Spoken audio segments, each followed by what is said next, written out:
साथियों, हमने कहा था 21 मार्च हिंदुस्तान की सियासत का एक बहुत बड़ा दिन था और 21 तारीख से चीजें बदलनी शुरू हुई। आज 2 अप्रैल को मंगलवार के दिन आज देश की सबसे बड़ी अदालत सुप्रीम कोर्ट के 3 जज बेंच ने आम आदमी पार्टी के सांसद माननीय संजय सिंह जी की बेल सुनी और खुद जज साहब उसके अंदर कुछ प्रश्न केंद्र सरकार से पूछ रहे थे, जिसके जवाब केंद्र सरकार ईडी के पास नहीं थे। कोर्ट के प्रश्न थे, आप कह रहे हैं कि दिनेश अरोड़ा ने इस दौरान जेल में बंद होने के बाद, जेल में रहते हुए, सरकारी गवाह बनने के बाद उसके 10 बार बयान लिए गए। 10 बार। उन 10 बयानों में संजय सिंह जी के बारे में कोई बात नहीं कही गई। 10 बार के बयानों में। उसके बाद दिनेश अरोड़ा को दोबारा गिरफ्तार किया जाता है और उससे 11वां बयान लिया जाता है। 11वें बयान के अंदर वो एक बहुत ही गोलमोल सी बात कहता है कि मेरे एक आदमी ने संजय सिंह के एक आदमी को 1 करोड़ रुपए 2 बार दिए। सिर्फ ये बयान है। उसका जो आदमी है उसकी कोई गवाही नहीं, संजय सिंह जी का जो आदमी है उसकी कोई गवाही नहीं। 1 करोड़ रुपए कहाँ है किसी को कुछ पता नहीं, कहाँ पहुंचे कोई पता नहीं, रिकवरी हुई कोई नहीं हुई, अटैचमेंट हुई कोई नहीं हुई। सिर्फ एक आदमी का बयान, एक आदमी का बयान जो 10 बार बयान दे चुका है और संजय सिंह जी के बारे में कुछ नहीं कहता, उसके ऊपर दबाव डाल के 11वां बयान कर लो और आप राज्यसभा का वो सांसद उठा लो जो केंद्र सरकार से सवाल पूछता है एक आदमी के बयान पे। इसका जवाब केंद्र सरकार के पास नहीं था। सुप्रीम कोर्ट का दूसरा सवाल था, क्या कोई पैसा रिकवर हुआ है, क्या कोई पैसा अटैच किया गया है। जब कोई पैसा रिकवर ही नहीं हुआ, अटैच ही नहीं हुआ, तो पीएमएलए कैसे लगा है। इसका कोई जवाब ईडी के पास नहीं था, केंद्र सरकार के पास नहीं था। अंततः सुप्रीम कोर्ट ने यह कहा कि यह कैसे मान लिया जाए कि एक गवाह ने 11 बयान दिए, उसमें से 10 आप कूड़े के कचरे के डब्बे में डाल दोगे और एक बयान आप जो उन्होंने संजय सिंह के खिलाफ दिया उसको आप दे दोगे कोर्ट में। ये कैसे फैसला कर सकते हैं आप। बाकी 10 बयान आपने रिकॉर्ड पे क्यों नहीं डाले हैं। इसका जवाब कुछ केंद्र सरकार के पास नहीं था। यह ठीक वही बात है जो मुख्यमंत्री जी ने राउज एवेन्यू कोर्ट में बोली कि एक एक आदमी से 7 बार बयान लिए गए हैं। 6 बार उसने कुछ नहीं बोला, आपने उनके बच्चों को जेल में डाल दिया, 6 महीने जेल में सड़ाया, फिर आपने मेरे खिलाफ बयान ले लिया, उस बयान पे आपने गिरफ्तार कर लिया। ठीक वैसी ही बात आज सुप्रीम कोर्ट ने पूछी, जिसके बारे में कोई जवाब केंद्र सरकार के पास नहीं था। और सुप्रीम कोर्ट ने लंच आते आते ईडी को यह कहा, अगर आप कोई इंस्ट्रक्शन लाते हैं तो लेके आइए, वरना हम इनको रिहा करेंगे और रिहाई में जो हम जजमेंट लिखेंगे वो आपके पूरे केस को तहस नहस कर देगा, उसके रिपरकशंस होंगे। और डर के ईडी के पास कोई रास्ता नहीं बचा, बजाय इसके कि संजय सिंह जी को बेल मिल सके। और एक फाइनल बात मैं आपको बता दूं कि जो सेक्शन 45 है पीएमएलए का, जिसकी वजह से अक्सर बेल नहीं मिलती, वो इतना कठिन और क्रूर सेक्शन है। वो सेक्शन मैं आपको अगर पढ़ के बताऊंगा तो उसके अंदर ये है, the court should be satisfied that the accused is not guilty of the offence. ये ट्विन कंडीशन है। और अगर कोर्ट इसमें जमानत दे रहा है तो इसका मतलब ये है कि कोर्ट को ये लगता है कि संजय सिंह जी बेगुनाह हैं।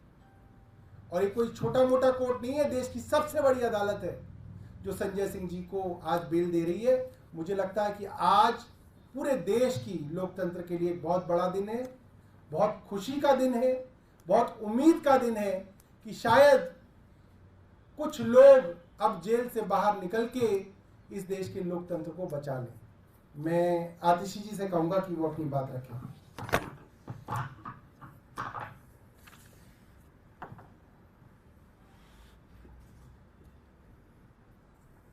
आज संजय सिंह जी की जमानत ने साबित कर दिया कि आखिरकार जीत सत्य की ही होती है।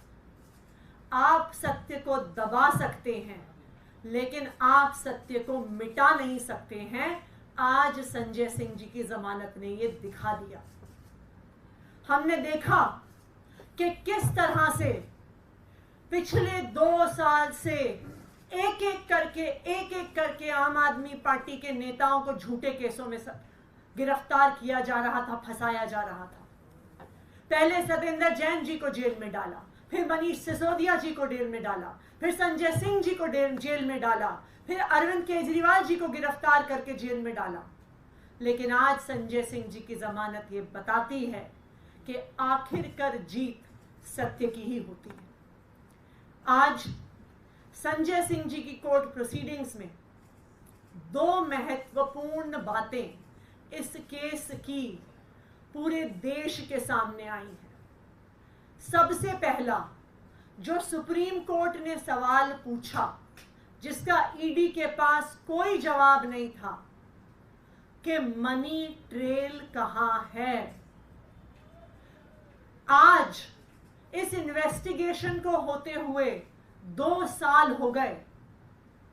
ईडी ने, सीबीआई ने 500 से ज्यादा अफसर लगाए इस केस की इन्वेस्टिगेशन में, लेकिन 2 साल में भी आम आदमी पार्टी के किसी नेता के पास 1 रुपया भी प्रोसीड्स ऑफ क्राइम का नहीं मिला। तो आज जब कोर्ट में पूछा गया कि पैसा कहां है, मनी ट्रेल कहां है, प्रोसीड्स ऑफ क्राइम कहां है, तो ईडी का कोई जवाब नहीं था इस सवाल को लेकर। दूसरी महत्वपूर्ण चीज, जो ईडी का सारा केस है जिसके तहत संजय सिंह जी को गिरफ्तार किया, मनीष सिसोदिया जी को गिरफ्तार किया, दिल्ली के मुख्यमंत्री अरविंद केजरीवाल जी को गिरफ्तार किया, सिर्फ और सिर्फ अप्रूवर्स के बयान के आधार पर है। ऐसे अप्रूवर्स जिन्होंने 1 बार, 2 बार, 3 बार, 4 बार पहले बयान दिए जिसमें आम आदमी पार्टी के किसी नेता के खिलाफ कोई एलिगेशन नहीं था, लेकिन उन पे दबाव बनाया गया, उनको धमकाया गया, उनको जेल में डाला गया जब तक उन्होंने आम आदमी पार्टी के नेताओं के खिलाफ गवाही नहीं दी। और जैसे ही वो आम आदमी पार्टी के नेताओं के खिलाफ गवाही देते हैं, गवाहियां बंद हो जाती हैं, स्टेटमेंट्स बंद हो जाते हैं, इन अप्रूवर्स को बेल मिल जाती है, जेल से बाहर आ जाते हैं। जैसे दिल्ली के मुख्यमंत्री अरविंद केजरीवाल जी ने राउज एवेन्यू कोर्ट में बताया था कि शरत रेड्डी, उसने 11 बयान दिए और दिल्ली के मुख्यमंत्री अरविंद केजरीवाल जी के खिलाफ कुछ नहीं बोला, लेकिन उस पर दबाव बनाते रहे, उसको महीनों तक जेल में रखा। जब आखिरकार टूटकर, हार कर उसने अरविंद केजरीवाल जी के खिलाफ बयान दे दिया तो उसको तुरंत बेल मिल गई। राघव मगुंटा रेड्डी, उसने 6 बयान दिए जिसमें उसने अरविंद केजरीवाल के खिलाफ कुछ नहीं बोला, लेकिन उसे गिरफ्तार किया, उसे 6 महीने जेल में रखा। जब वो टूट गया, उससे 7वां बयान अरविंद केजरीवाल के खिलाफ लिया, उसके बाद कोई बयान नहीं हुआ। उसके बाद राघव मगुंटा को बेल मिल गई। राघव मगुंटा के फादर मगुंटा श्रीनिवासलू रेड्डी, उन्होंने 2 बयान दिए जिसमें अरविंद केजरीवाल का नाम नहीं लिया, लेकिन जब 6 महीने तक बेटा जेल में रहा तो वो पिता उसके टूट गए और उन्होंने अरविंद केजरीवाल के खिलाफ बयान दे दिया। बेटे को बेल मिल गई, उसके बाद कोई बयान नहीं हुआ। उसी तरह से आज संजय सिंह जी के केस में दिनेश अरोड़ा के बयान के बारे में कई सवाल उठे। सुप्रीम कोर्ट ने भी ईडी से पूछा कि 10 बयान दिनेश अरोड़ा ने दिए जिसमें उसने संजय सिंह के खिलाफ कुछ नहीं बोला। फिर एक 11वां बयान हुआ जिसमें जब वो संजय सिंह के खिलाफ बयान देते हैं तो उसके बाद बयान होने बंद हो जाते हैं। तो आज सुप्रीम कोर्ट के सामने ईडी का पर्दाफाश हो गया जब उनसे पूछा गया कि पहले 10 बयान आपने सामने क्यों नहीं रखे। 11वें बयान में ऐसा क्या था कि आपने सिर्फ एक बयान मांगा, उसके बाद आपने बयान क्यों नहीं लिए। तो आज ये पूरे देश को पता चल गया कि ये तथाकथित शराब घोटाला सिर्फ और सिर्फ अप्रूवर्स के, सरकारी गवाहों के दबाव पूर्वक लिए गए झूठे बयानों के आधार पर खड़ा हुआ है। आज जो ईडी का पर्दाफाश हुआ है पूरे देश के सामने, अब हम ये उम्मीद करते हैं कि इस केस में जो एक मनी ट्रेल है उसको अब ईडी इन्वेस्टिगेट करेगी, उसकी जांच करेगी।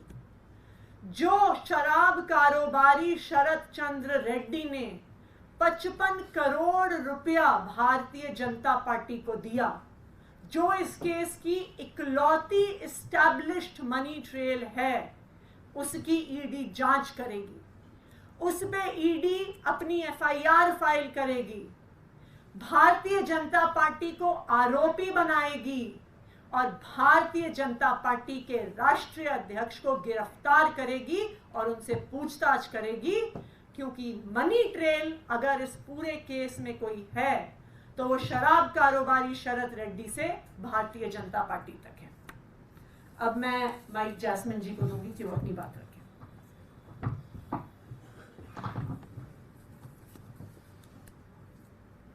सबसे पहले मैं इतना ही कहूंगा कि सत्यमेव जयते। आज केवल आम आदमी पार्टी के लिए नहीं, देश के हर एक देशभक्त के लिए, जिसको सच में विश्वास है, जिसको भारत के संविधान में विश्वास है, उसकी आज जीत हुई। आम आदमी पार्टी के जितने तमाम नेताओं को इस फर्जी शराब घोटाले में कैद किया हुआ है, गिरफ्तार किया हुआ है, उनमें से आज हमारे सांसद संजय सिंह जी को सुप्रीम कोर्ट ने बेल ग्रांट करी है। और मैं इतना ही कहूंगा कि पिछले 2 सालों से जो भाजपा ने एक झूठों का पहाड़ बनाया हुआ था, हर तरह का प्रोपेगेंडा चलाया था कि बहुत बड़ा शराब घोटाला हो गया है और फला फला व्यक्ति ने फला फला कहा इसलिए बड़ा घोटाला हो गया है, उसका पर्दाफाश आज हुआ। मैं दावे के साथ कहता हूं कि दिल्ली का कथित शराब घोटाला इतिहास के पन्नों में दर्ज होगा कि कैसे एक इतनी शक्तिशाली पार्टी ने केंद्र सरकार के तमाम इंस्टीट्यूशंस, ईडी, सीबीआई, अपने तमाम सरकारी तंत्र को इस्तेमाल करते हुए एक छोटी सी पार्टी को क्रश करने की कैसे कोशिश की है। 2 साल से इन्वेस्टिगेशन चल रही है। 2 साल से हम पूछ रहे हैं कि अगर आप कह रहे हैं इतना बड़ा घोटाला हुआ है तो मनी ट्रेल कहां है? कोई जवाब नहीं है भाजपा के पास। अब तक कहते आ रहे थे कि नहीं मनी ट्रेल मिलेगी, लेकिन हमारे पास पुख्ता गवाहों के बयान है। तो मतलब गवाहों के बयान के आधार पर यह पूरा केस खड़ा किया था।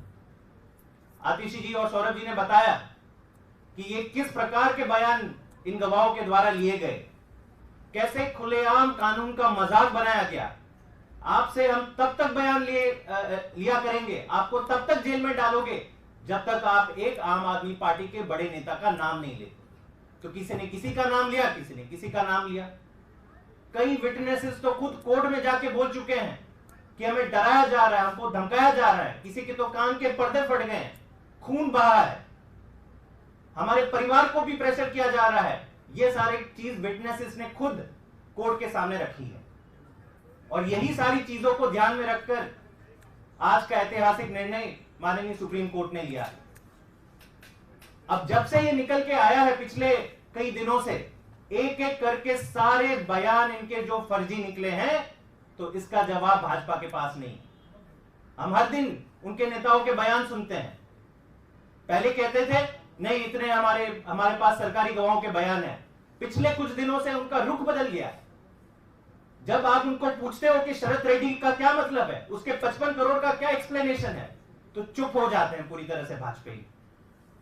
जब हम पूछते हैं कि मगुंटा रेड्डी, जिनके बयान पे आपने अरविंद केजरीवाल जी को अंदर कर दिया, उसको एनडीए का टिकट कैसे दे दिया? वो मोदी जी का पोस्टर लगा के प्रचार कर रहे हैं लोकसभा चुनाव में, और उनके बयान के आधार पर आपने एक सिटिंग मुख्यमंत्री को अंदर बंद कर दिया। तो चुप हो जाते हैं भाजपाई। जवाब केवल एक आता है, अरे भाई साहब ये सारे तर्क देने हैं तो कोर्ट में दीजिए ना, कोर्ट से आपको बेल क्यों नहीं मिल रही? मतलब जवाब कुछ नहीं है उनके पास, केवल ये कहते हैं कि नहीं कोर्ट से बेल नहीं मिली मतलब आप लोग दोषी हो। आज जब ये सारी सुनवाई सुप्रीम कोर्ट में हुई और आज जो डिसीजन आया, मेरे ख्याल से आज भाजपा को, देश को जवाब देना चाहिए कि क्या मजाक बना दिया है आपने पूरे देश का, देश के कानूनी व्यवस्था का।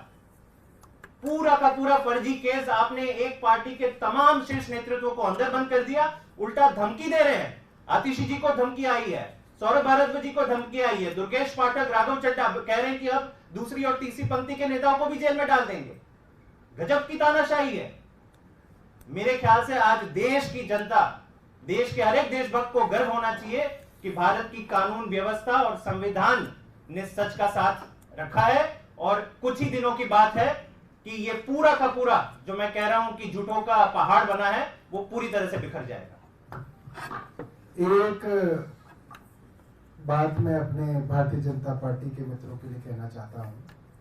आप सब इस चीज को देखेंगे, इसलिए मैं आपको आगाह कर रहा हूं। अब तक भारतीय जनता पार्टी के लोग ये कहते थे बेल नहीं मिल रही, इसका मतलब जरूर कुछ किया वरना बेल मिल जाती, यही कह रहे थे ना। अब वो ये कहेंगे अरे बेल ही तो मिली है, इसका मतलब ये कोई ना कि कुछ नहीं किया है। ये फर्क आपको आज से दिखेगा, क्योंकि चिट भी हमारी, पट भी हमारी, और सिक्का मोदी जी का, ये उनका मानना है। तो ये फर्क जो है आज आपको ट्विटर पे, व्हाट्सएप, फेसबुक पे दिखना लगेगा।